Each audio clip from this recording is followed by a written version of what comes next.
அருமையான கர்த்தருடைய பிள்ளைகளே, இந்த வாழ்க்கையிலே முடியாது என்று நினைத்தது, கிறிஸ்தவனுடைய ஊழியம் முடியாது நினைத்தது நிச்சயம் நடக்கும். ஹல்லேலூயா. ஆமென்.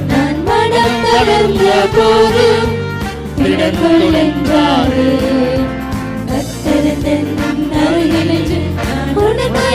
செய்வேன், உன் தேவை பார்த்துக் கொள்வேன் என்றாரே. கர்த்தரின் அருகில் நின்று நான் உனக்கு யாவும் செய்வேன், உன் தேவை பார்த்துக் கொள்வேன் என்றாரே. என் தேவனால் நான் உயருவேன். எல்லாரும் சொல்லுவோம்.